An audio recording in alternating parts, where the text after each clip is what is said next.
kita akan mulai ibadah kita pada pagi hari ini. Mari kita bersatu di dalam doa. Bapa di dalam surga, Bapa yang maha baik, terima kasih Tuhan. Kalau pagi hari ini Tuhan, kami boleh merayakan hari kemenangan kami Tuhan. Karena Engkau telah bangkit melawan maut Tuhan Yesus. Engkau mengalahkan segala sakit penyakit kami. Engkau tebus dosa kami oleh kuasa darah-Mu Tuhan. Untuk itu Tuhan saat ini Tuhan, mari Bapa Engkau berkati setiap kami Tuhan.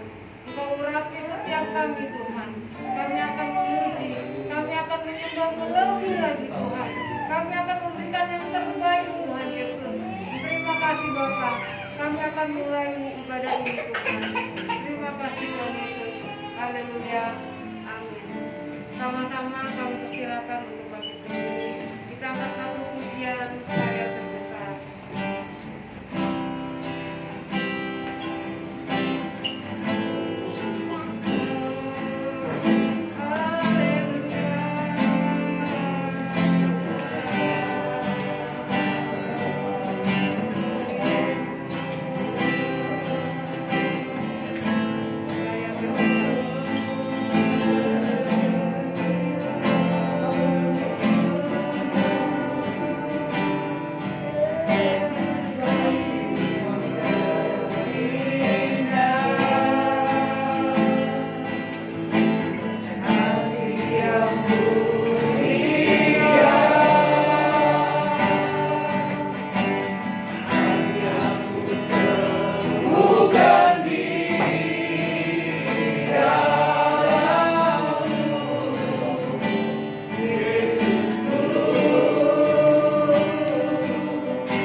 Yaitu kita bebas dari dosa, semua dosa, sakit, penyakit sudah ditanggung Tuhan kayu salib. Ada satu pujian, bangkit bersama Tuhan Yesus.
kita angkat satu pujian sungguh besar pengorbanan.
hanya ucapan syukur yang bisa keluar dari hati kami untuk semua yang Tuhan lakukan buat hidup kami.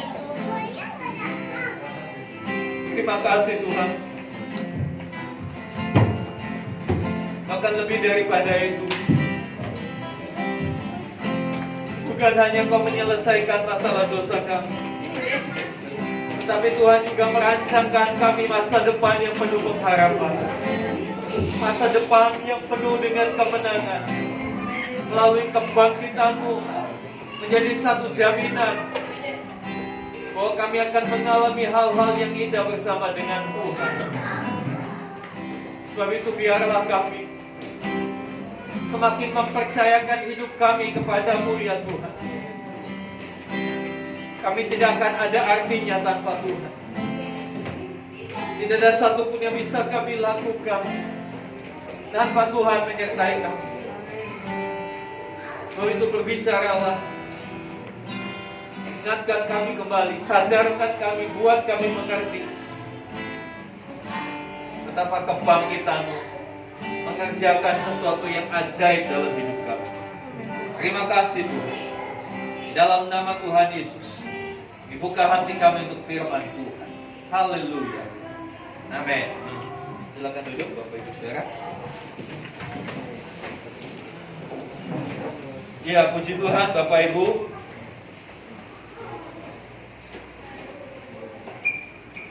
Hari ini kita memperingati merayakan kebangkitan Kristus. Bahkan kebangkitan Kristus bukan hanya kita peringati hari ini, tapi sebetulnya setiap hari Minggu kita sedang memperingati merayakan kebangkitan Kristus. Karena Dia tidak selamanya mati. Hari Jumat kita belajar kematiannya bukan sebuah kekalahan, tapi kematiannya adalah sebuah kemenangan. Kematiannya adalah satu keberhasilan. Karena Tuhan Yesus berhasil menyelesaikan misinya untuk menebus umat manusia. Saya tidak bisa bayangkan kalau Tuhan Yesus gagal. Kalau Tuhan Yesus melarikan diri dari salib. Kalau Tuhan Yesus Dia berkata, Bapak, gak sanggup aku. Bisa dibayangkan kalau itu terjadi, bagaimana nasib kita? Tidak ada jalan untuk kita beroleh keselamatan. Tidak ada jalan untuk kita beroleh pengampunan dosa. Tapi syukur kepada Allah, kita punya Tuhan yang komitmen, berkomitmen menyelesaikan semuanya bagi kita. Saudara dikasih Tuhan, hari ini mari kita akan melihat kisah kebangkitan Kristus. Semua Injil, ya, 4 Injil, 4 orang yang berbeda, yang hidup di zaman yang berbeda dengan sudut pandang berbeda, menceritakan satu hal yang sama, bahwa Yesus bangkit. Jadi sesungguhnya kebangkitan Kristus sudah tidak terbantahkan. Kebangkitan Kristus bukan hoax. Kebangkitan Kristus sudah banyak yang membuktikan. Jadi tidak ada alasan untuk kita tidak mempercayai kebangkitan Kristus. Mari kita akan melihat laporan dari Markus. Injil Markus pasal yang ke-16.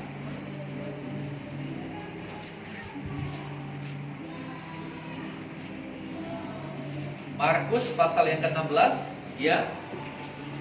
Para ahli kitab menyelidiki dan mereka menemukan bahwa Injil Markus ini Injil yang pertama kali ditulis. Markus adalah orang yang pertama kali melaporkan kisah ini. Markus pasal yang ke-16. Saya akan bacakan ayat 1 sampai yang ke-8. Demikian firman Tuhan. Setelah melewat hari Sabat, Maria Magdalena dan Maria ibu Yakobus dan Salome membeli rempah-rempah untuk pergi ke kubur dan meminyaki Yesus.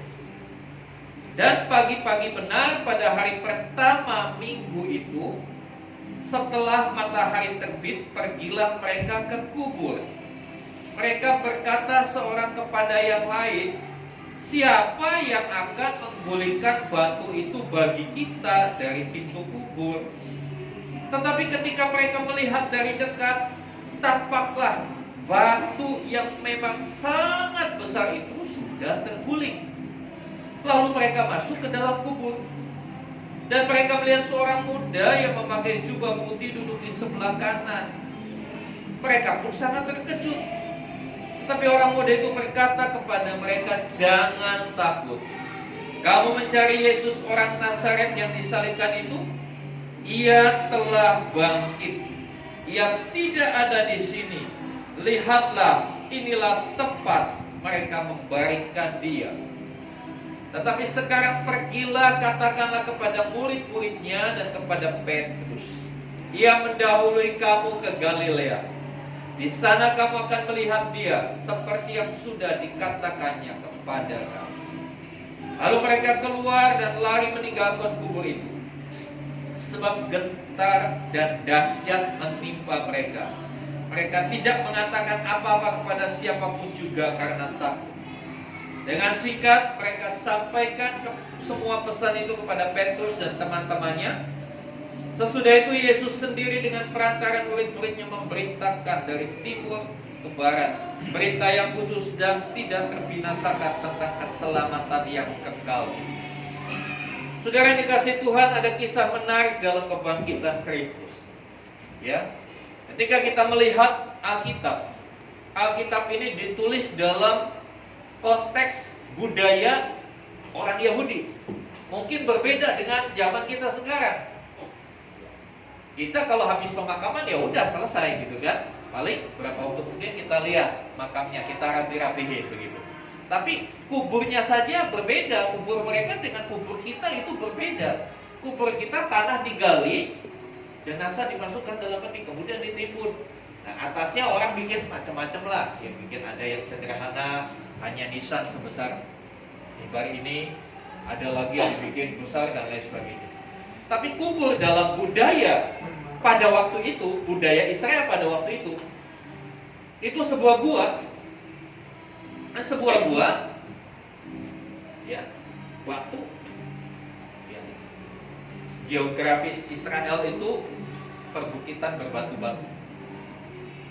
Jadi batu, lubangnya ada gua, lalu jenazah ditaruh di situ, tidak dimasukkan peti, hanya dibungkus kain lapin, dimasukkan, kemudian ada pintunya itu ditutup dengan batu besar. Di sini dikatakan tadi, ya, ayat 4. Dan ketika mereka melihat dari dekat, tampaklah batu yang memang sangat besar. Ada batu yang besar yang menutupi kubur itu. Pastinya gak mudah untuk menggeser batu itu. Dan kalau kita melihat dalam ayat 1, dikatakan Maria Magdalena dan Maria ibu Yakobus dan Salome membeli rempah-rempah untuk pergi ke kubur meminyaki Yesus. Jadi budaya mereka, orang dikatakan benar-benar mati kalau sudah 3 hari. Setelah 3 hari itu mati. Nah, 3 harinya itu bukan 3 kali 24 jam seperti konteks kita. Budaya mereka yang dikatakan hari itu hanya 12 jam. Hitungan 1 hari 12 jam. Jadi, kalau kita melihat kronologisnya, Tuhan Yesus menyerahkan nyawanya di atas kayu salib, kurang lebih Jumat siang. Jumat siang ke Sabtu siang itu 24 jam. Ya kan? Sabtu siang ke Minggu pagi kurang lebih 18 jam. Jadi 24 tambah 18, lebih dari 36 jam. Lebih dari 3 hari. Dan itu benar-benar membuktikan Yesus beneran mati, bukan mati suri. Ya. Di abad-abad pertama banyak sanggahan tentang peristiwa sejarah ini. Mereka berkata itu yang disalib bukan Yesus, orang yang mirip Yesus. Yesusnya lari kemana? Disembunyikan murid-muridnya. Sehingga waktu kebangkitan ya yang Yesus yang asli muncul, yang mati orang lain. Itu ajaran-ajaran sesat di abad-abad awal seperti itu. Tidak mempercayai kematian Kristus. Tapi dengan laporan Markus, kita diberikan informasi yang jelas. Setelah 36 jam, ada budaya mereka harus datang ke kubur. Jenazah itu diberi rempah-rempah, diminyaki sebagai tanda penghormatan. Sekali lagi, ini budaya. Tradisi mereka, kebiasaan. Bukan berarti kita lakukan hal yang sama, bukan. Tapi budaya ini menunjukkan bahwa benar-benar Yesus mati dan Yesus dikubur. Ketika pagi-pagi mereka siapkan itu sebagai bukti penghormatan. Saya tanya sama saudara, para wanita yang mempersiapkan rempah-rempah itu kepikir nggak bahwa Yesus bangkit? Enggak. Kalau kepikir Yesus bangkit, ngapain beli rempah-rempah, kan begitu? Dia nggak kepikir, dia ngeblank. Pemikirannya adalah Yesus mati, Yesus mati. Pemikirannya Yesus kalah. Udah mati, orang udah mati bisa apa? Gitu kan? Apalagi mati di salib lagi. Wah, udah nggak mungkin dia bisa selamat dari hukuman salib. Yang ada dalam konsep mereka membatasi kuasa Tuhan, membatasi kebangkitan Tuhan. Karena walaupun Tuhan Yesus sudah menyampaikan ketika masih hidup nubuatannya bahwa dia akan mati begini-begini, akan bangkit, itu nggak ngeh. Sehingga seperti biasanya mereka melakukan ritual itu. Hari ketiga, tepatnya hari Minggu, di situ dikatakan hari pertama dalam minggu itu. Ini lagi ada pergeseran budaya. Kita tahu awal minggu itu Senin, betul nggak? Ya kan? Umumnya awal minggu itu Senin. Makanya Bapak Ibu yang bekerja, kalau hari Senin itu ada yang namanya Monday syndrome. Malas kalau udah hari Senin. Ya, ketemu Senin lagi. Kenapa gak habis hari Minggu, Sabtu lagi begitu? Supaya libur lagi. Banyak orang kalau udah berangkat kerja, anak sekolah juga kalau udah ketemu hari Senin tuh rasanya aduh teler, udah ketemu PR lagi gitu kan. Aduh ngesum lagi, zaman sekarang udah pantat panas lagi duduk di depan laptop. Udah kalau udah ketemu Senin itu Monday syndrome. Tapi budaya mereka hitungan hari itu mulai dari hari Minggu. Hari Minggu itu hari pertama. Ini yang kita harus pahami. Jangan sampai kita, itu kan hari pertama, berarti kita harusnya hari Senin dong. Dan begitu.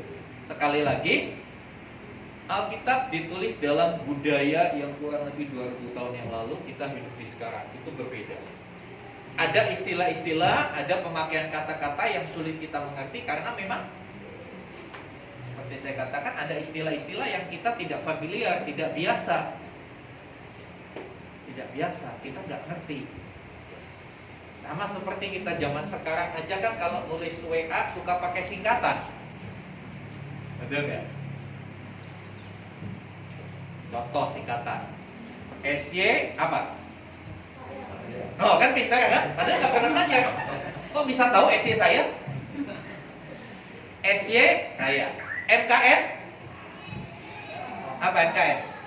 Makan. Oh itu biasa ketik singkatan tuh berarti ya. SY, MKN, KCG apa? Kacang. Kenapa nggak kucing? Padahal kucing juga bisa disingkat KCG kan? Tapi kenapa Bapak Ibu bilangnya kacang? Karena dikaitkan dengan kata-kata sebelumnya. Nggak mungkin saya makan kucing kan? Saya makan kacang masih masuk akal. Tapi saya makan kucing, weh pemerintah makan kucing, menakutkan. Tak kapan saya dimakan gitu ya. Itu kadang-kala saya mau jelaskan, ini salah satu contoh kita dalam memahami Alkitab itu, jangan ditelan bulat-bulat sepenuhnya, jangan langsung diikutin. Nanti kita ngikutin Alkitab tuh, lihat Raja Salomo istrinya 1000, kalau gitu gua orang Kristen boleh dong istrinya 1000 asal gak lebih dari 1000. Wah, itu kan konyol namanya. Konyol namanya seperti itu. Apa? Karena 1000 itu, mohon maaf, itu konteks budaya pada waktu itu nggak semua ditiduri, jangan pikirannya kotor. Pada zaman kerajaan, kalau kerajaan itu ditaklukkan, mereka bawa persembahan. Salah satunya gadis-gadis tercantik dipersembahkan. Ya sudah diterima, masuk, disimpan. Jadi asrama. Belum tentu ditiduri, jadi pikirannya jangan keras. Lalu akhirnya dikaitkan, tuh boleh, Salomo saya juga begitu. Nah ini kadang-kala kita terjebak dalam kesesatan karena kurang memahami kebenaran. Kembali, para wanita itu saking menghormati Yesus, mengidolakan Yesus, dia ingin memberikan penghormatan. Tapi penghormatannya keliru, karena pikiran mereka Yesus itu masih mati, masih dalam bentuk jenazah yang dibungkus kain lapin, ada dikubur. Tetapi sesuatu yang terjadi mencengangkan mereka. Mereka di jalan, dikatakan ayat yang ketiga, mereka berkata seorang kepada yang lain, mereka bingung, kita kan cewek semua, nggak ada Wonder Woman di sini. Nanti yang menggulingkan batu yang besar siapa? Nah, kita udah bawa perlengkapannya, kita udah siap-siap, tapi kita nggak bisa masuk. Ada batu yang besar, ada yang menghalangi. Tapi ketika mereka makin dekat, mereka kaget. Ternyata batu yang sangat besar dikatakan itu sudah guling. Pintu sudah bisa dilewati. Di situ mereka udah heran, kaget. Begitu masuk kaget lagi, lo ada sosok seorang muda duduk di samping tempat di mana Yesus dibaringkan. Kainnya, kain pembungkus jenazah itu sudah digulung rapi. Dia bingung. Lalu pesan, ternyata di dalam menurut keterangan Injil lain itu adalah malaikat Tuhan yang memberikan pesan, jangan takut. Kenapa jangan takut? Pasti mereka takut. Wah tuh, udah mati dan rasanya hilang lagi. Udah kacau kalau pikiran mereka ini. Tapi sekali lagi, Tuhan itu sangat mengerti keterbatasan kita. Tuhan sangat mengerti kalau kita itu nggak ngerti sepenuhnya tentang Tuhan.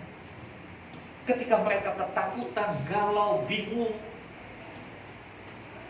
kata-kata yang pertama diucapkan apa? Jangan takut. Ya, kamu mencari Yesus orang Nazaret yang disalibkan itu, ia telah bangkit, tidak ada di sini. Lihat, inilah tempat dia dibaringkan. Ada bukti. Saudara yang dikasih Tuhan, kalau kita melihat kembali waktu Natal, waktu kelahiran Tuhan Yesus, ketika para gembala dikagetkan dengan satu pemandangan, ada malaikat Tuhan yang bernyanyi bersorak-sorai, mereka ketakutan. Di situ pesannya sama, apa? Jangan takut. Jadi sebetulnya Bapak Ibu, dari dulu masalah manusia adalah ketakutan. Sampai hari ini pun masalah manusia ketakutan. Takut pandemi nggak kelar-kelar. Takut bagaimana nanti bisa nyekolahkan anak nggak ya kalau ekonomi begini. Takut ketularan. Begitu banyak ketakutan. Tapi syukur Tuhan mengerti keberadaan manusia yang selalu diliputi ketakutan. Begitu berita pertama dalam kebangkitan juga sama seperti berita pertama waktu Natal. Jangan takut. Ya inilah kuasa kebangkitan Kristus. Supaya kita tidak dibelenggu oleh ketakutan. Karena apa? Karena tetelestai, semua sudah lunas, semua sudah komplit dikerjakan Tuhan. Buat apa kita takut? Hari Jumat saya katakan Tuhan sudah selesai bagiannya. Tinggal bagian kita. Gak fair dong cuma Tuhan aja yang selesaikan, ya kan? Kita juga harus selesaikan bagian kita. Lakukan bagian kita. Apa bagian kita? Ya sudah, kita mati bagi dosa. Kita pisah dari dosa. Goodbye sama dosa. Jangan dekat-dekat lagi sama dosa. Sesimpel itu yang Tuhan tahu. Kita nggak diminta untuk nanggung apa-apa. Kita nggak diminta untuk disalib. Kita nggak diminta untuk menyiksa diri. Kita cuma diminta untuk kita berpisah dari dosa. Dan itu simpel. Jumat saya kasih satu gambar. Berpisah dari dosa mulai dari 5 menit dulu. Setelah 5 menit tambah 5 menit lagi, maka jadilah 1 jam. 1 jam jadi 1 hari. Dan akhirnya kita bisa hidup benar-benar bebas dari dosa. Kadang-kala kita yang kurang ajar, Tuhan Yesus sudah menyelesaikan dengan penderitaan yang begitu luar biasa. Kalau masih ada Supaya coba kembali tonton momen Paskah ini, The Passion of the Christ. The Passion of the Christ. Film itu beberapa tahun yang lalu begitu fenomenal karena benar-benar secara real, ya, boleh saya katakan itu hampir 100% menggambarkan penderitaan Tuhan Yesus. Bagaimana dia dicambuk, bagaimana tubuhnya habis. Ada satu kesaksian dari film itu, Bapak Ibu. Pemain filmnya itu memang Kristen, tapi orang Kristen yang biasa-biasa saja. Waktu dia dicambuk, gak mungkin dia dicambuk seperti kenyataannya kan, mau mati, ya kan? Dia namanya dunia perfilman itu banyak rekayasa, ya kan? Kita tahu supaya disorot kamera kelihatan benar-benar berdarah, padahal itu cuma pewarna, gitu kan? Nah ini pemain film ini tubuhnya dilapisi styrofoam dan triplek tipis. Jadi waktu dicabik, tarik itu dia tidak luka. Tapi dia bilang, walaupun dia nggak luka, dia merasakan sakit itu. Dan di situ dia berjumpa dengan Tuhan secara pribadi. Akhirnya setelah adegan syuting itu dia benar-benar jadi orang Kristen yang sungguh-sungguh sama Tuhan. Karena dia melihat betapa hancurnya tubuh Kristus hanya untuk manusia. Apa yang Yesus dapatkan dari semua itu? Kadangkala maaf saya bilang, kadangkala Tuhan gak terima. Justru sebaliknya, kadangkala Tuhan terima kekecewaan karena kita ternyata masih terus-menerus dalam dosa. Kita masih suka dalam dosa. Kita masih menikmati kelemahan-kelemahan kita, kebiasaan buruk kita. Bisa dibayangkan kalau saudara sudah lakukan segala sesuatu untuk seseorang, tapi orang itu masih belum bertobat. Seperti apa rasanya? Seperti itulah yang Tuhan Yesus. Tapi jangan khawatir, kebangkitannya memampukan kita untuk kita bebas dari kekhawatiran. Kebangkitannya menyingkirkan penghalang-penghalang. Siapa yang menggulingkan batu itu? Alkitab tidak menceritakan siapa yang menggulingkan batu itu. Ya. Markus tidak menyebutkan, penjaga-penjaga makam yang menggulingkan batu itu. Tapi ada satu informasi yang kita bisa terima.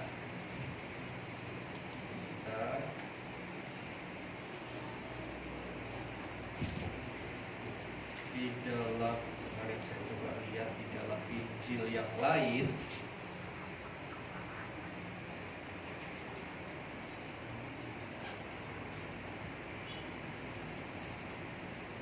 Di dalam Injil yang lain dikatakan ada gempa.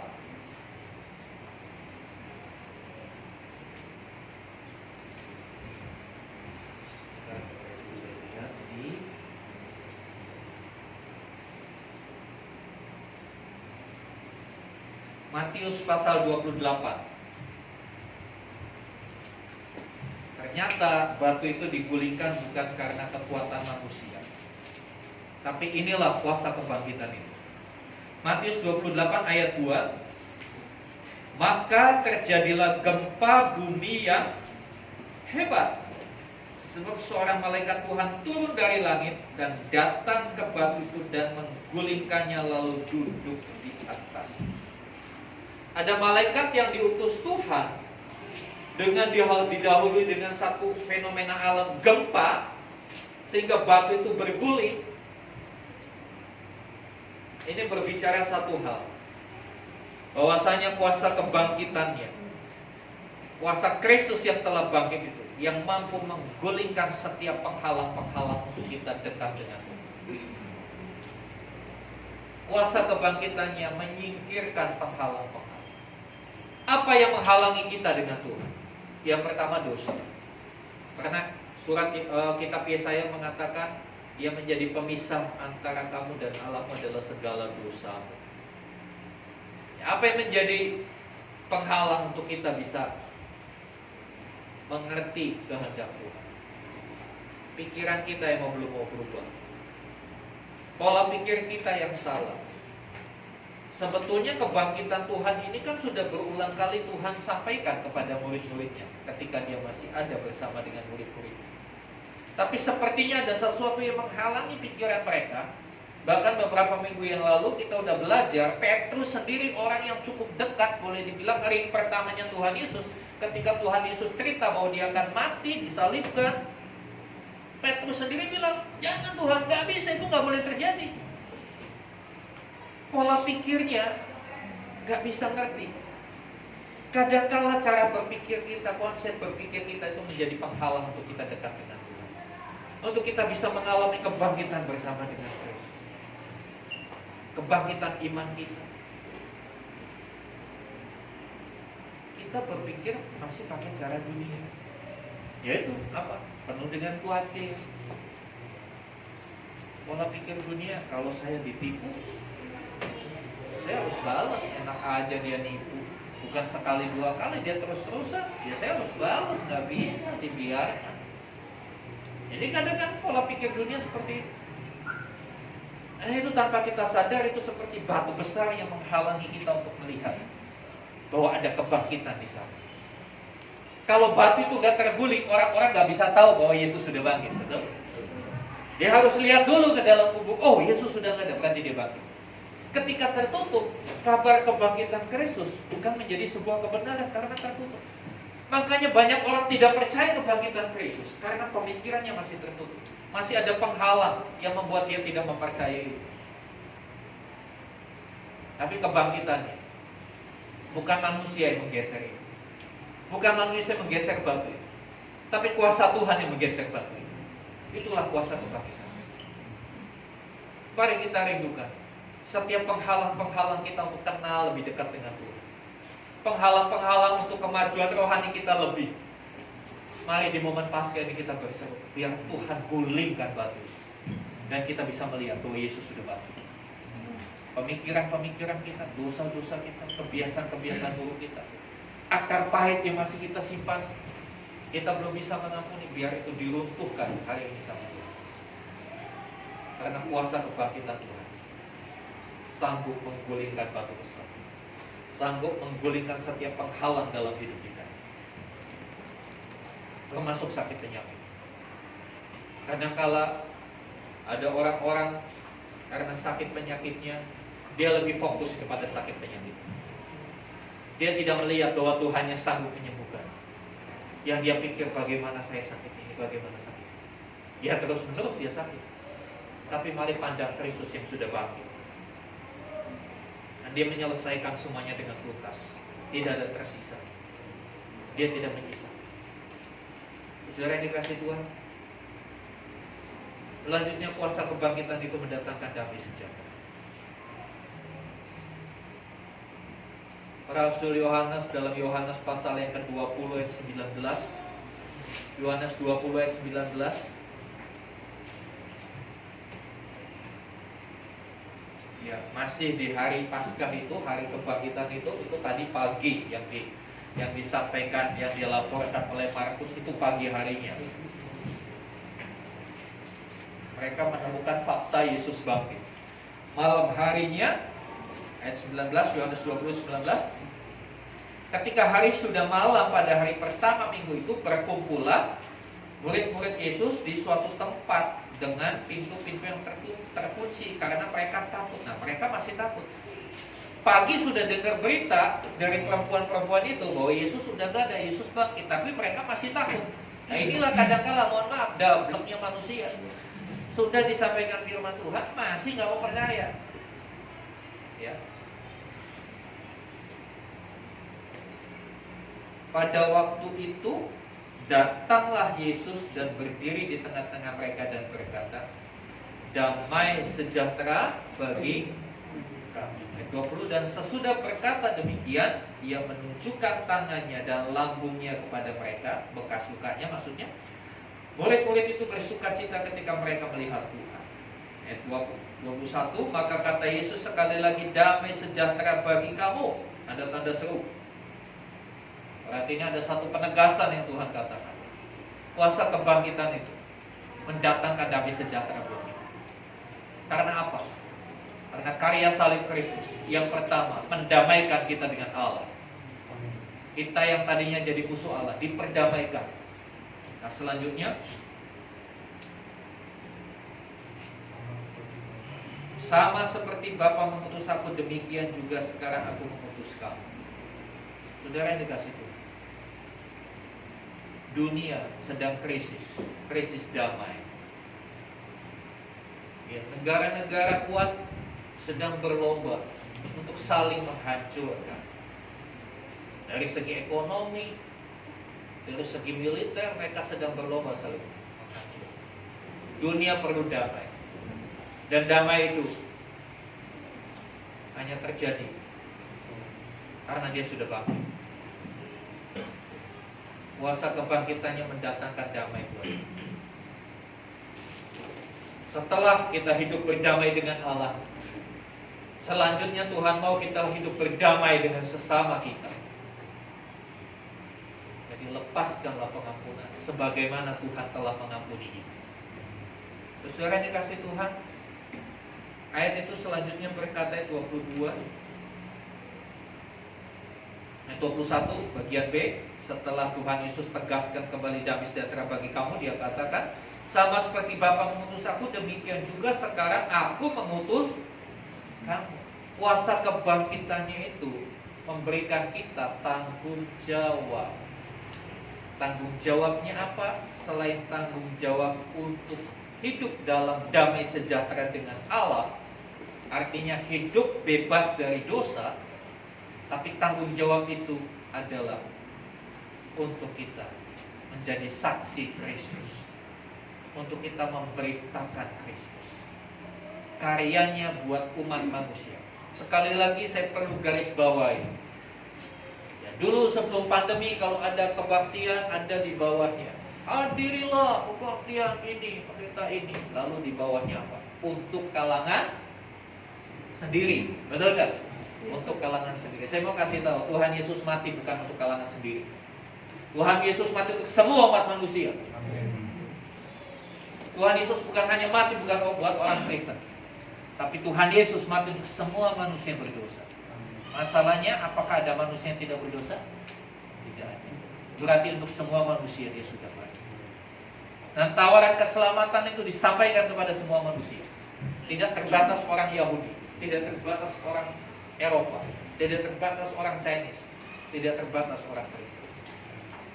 Dan itulah tanggung jawab kita, untuk kita menyatakan, dia mengutus kita untuk kita memberitakan bahwa ada jalan keluar buat dosa, ada jalan keluar buat penderitaan manusia, ada jalan keluar buat keselamatan manusia. Dia bukan hanya mengutus, tapi dia memperlengkapi. Ayat 22, dan sesudah berkata demikian, apa? Ia menghembusi mereka dan berkata, yes, terimalah Roh Kudus. Minggu depan kita akan belajar siapa Roh Kudus itu. Dia mengutus kita, diperlengkapi. Dia gak utus, ayo pergi. Itu namanya ngusir, bukan utus, ya kan? Bedanya mengusir dan mengutus apa? Kalau mengusir gak diperlengkapi, udah pergi sana, gitu kan? Tapi kalau mengutus apa? Pergi, nih perbekalannya, kan begitu? Ya kan? Tuhan mengutus kita, Tuhan tidak mengusir kita. Dia melengkapi kita, membekali kita dengan apa? Roh Kudus, dengan kuasa Allah yang membuat kita mampu menjalankan tanggung jawab itu. Selanjutnya kita akan melihat di depan bagaimana Roh Kudus itu akan selalu menginsafkan kita akan dosa. Bagaimana Roh Kudus itu akan menuntun kita kepada kebenaran. Bagaimana Roh Kudus itu memberikan keberanian kepada seorang Petrus yang sama anak-anak aja dia takut peristiwa penyaliban. Petrus lihat-lihat dari jauh, ikutin, kepo, dia mau tahu apa, gimana ya, guruku gimana, menang gak ya? Apa yang dia lakukan? Jangan-jangan dia jalan di badai aja dia bisa berhentikan. Wah, ini prajurit pasti dikalahin. Itu dalam pikiran Petrus. Yang dia takut-takut dia ngikutin. Kamu anak kecil bilang, om, ya kalau bahasa sekarang kan gitu, om kan temennya, Saya suka lihat kok Om sama orang itu. Om, temennya ya Om. Sama anak kecil aja Petrus tak. Oh bukan, saya nggak kenal dia. Itulah peristiwa Petrus menyangkal. Tapi setelah Petrus diperlengkapi dengan Roh Kudus, dia khotbah di hadapan 3.000 orang. Saya aja belum pernah 3.000 orang. Saya belum pernah, 3.000 belum pernah. Dia khotbah di hadapan 3.000 orang. Nah, saya khotbah di atas 1.000 orang Kristen semua. Petrus di hadapan orang-orang yang nggak percaya Tuhan, dia berani memberitakan Yesus itu hidup. Ada satu keberanian ketika Petrus menerima kuasa itu. Saya percaya setiap kita akan terima keberanian kita untuk menjadi saksi, untuk menceritakan Yesus. Saya tidak pernah takut menceritakan Yesus, karena yang saya ceritakan bukan hoax. Yang saya ceritakan bisa dipertanggungjawabkan, bisa dibuktikan, baik secara ilmiah maupun secara iman. Kita bisa pertanggungjawabkan. Kadang-kala orang takut menyatakan imannya. Kita bukan menceritakan sesuatu yang hoax. Ketika kita menceritakan Tuhan, kita tidak akan kena undang-undang ITE. Karena kita tidak nyebarin hoax, kita nyebarin satu fakta sejarah. Ada pengakuannya. Begitu banyak yang mengakui bahwa Yesus adalah bangkit. Saudara yang dikasih Tuhan, biarlah kuasa kebangkitan ini kita terima pada hari ini, memperlengkapi kita untuk melanjutkan kehidupan ini. Amin. Hidup ini akan terus berlalu. Pandemi masih ada, tapi kita harus move on. Jangan lagi takut, jangan lagi mau dirintangi dengan sesuatu yang gak penting. Mari kita sama-sama berdiri, kita datang ke Allah.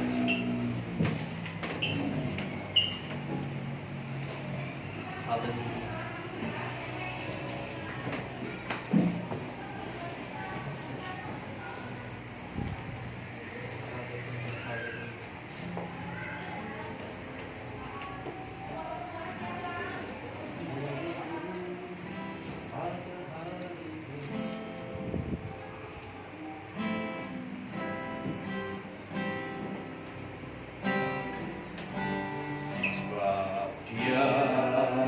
Hidup ada hari esok, sebab dia hidup. Ku tak gentar,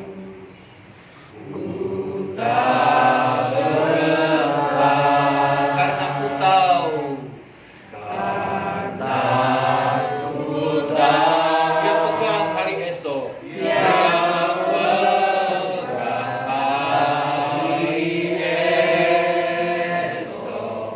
Jadi berarti, hidup jadi berarti, sebab Yesus hidup. Yesus hidup. Sekali lagi katakan, sebab Dia hidup. Sebab Dia hidup. Ada hari esok. Ada hari esok. Sebab Dia hidup. Ku tak gentar. Tak gentar. Karena ku tahu. Karena ku tahu. Dia pegang hari esok. Dia pegang hari esok. Hidup jadi berarti.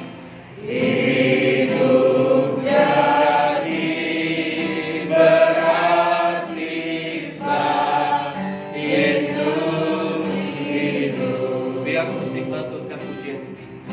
Bapak Ibu Saudara yang dikasih Tuhan, sebab Yesus hidup, ada hari esok. Hari esok bukan berarti hari esok ketika kita hidup di dunia, tapi hari esok punya pengertian. Hari esok di dalam kekekalan. Karena Dia hidup, kita pun beroleh hidup yang kekal. Karena Dia hidup, kita tidak perlu gentar dengan pandemi. Kita tidak perlu gentar dengan kondisi ekonomi yang kurang baik. Karena Dia pegang hari esok. Kalau Dia pegang hari esok, mari kita mau datang kepada Dia. Haleluya. Hidup jadi berarti karena Yesus hidup. Ketika kita masih dalam dosa, hidup kita tidak berarti. Bahkan hidup kita seperti sampah, hanya merugikan, hanya menyusahkan keluarga, menyusahkan orang di sekitar kita. Tapi karena Dia hidup, Dia ubah hidup kita. Hidup kita jadi berarti. Hidup kita memberi dampak positif buat keluarga kita, buat orang-orang di sekitar kita. Mari naikkan pujian ini kembali. Sebab Dia hidup, ada hari esok. Haleluya. Dia hidup, ada hari esok. Katakan dengan iman. Sebab Dia hidup. Aku tidak gentar, Tuhan.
Katakan sekali lagi, hidup jadi berarti. Hidup jadi berarti sebab Yesus hidup. Haleluya, haleluya, haleluya. Kami bersyukur buat kebangkitan-Mu, Tuhan Yesus. Ini memberikan satu jaminan bahwa setiap penghalang-penghalang itu sudah disingkirkan. Ini memberikan satu kepastian bahwa hidup kami berarti karena Tuhan menghembusi kami dengan Roh Kudus. Kami bersyukur Tuhan melalui peringatan Paskah hari ini. Biarlah kami hidup di dalam kuasa kebangkitan ini. Kami tidak hidup di balik penghalang-penghalang. Kami terus maju. Kami naik dan tidak menjadi turun. Dalam pengenalan kami akan Engkau. Dan kami tahu Tuhan mengutus kami bagi keluarga kami, bagi komunitas kami, bagi lingkungan, bagi tempat pekerjaan kami, untuk kami menceritakan berita sukacita ini, bahwa ada jalan keselamatan, ada jalan kelepasan buat dosa melalui satu nama, Tuhan Yesus Kristus. Kami percaya Tuhan juga memperlengkapi kami dengan keberanian, dengan hikmat Allah. Kami boleh menyatakan, untuk kami boleh menceritakan, menyaksikan apa yang kami alami. Terima kasih Tuhan. Sertai kehidupan kami dari hari ke hari sampai sungguh-sungguh hidup kami jadi berarti. Terima kasih. Dalam nama Tuhan Yesus kami berdoa. Haleluya. Amin. Silakan dulu. Terima kasih untuk ajar Tuhan, Bapak Ibu. Untuk saat ini kita akan memberikan yang terbaik bagi Tuhan. Kita akan memberikan persembahan.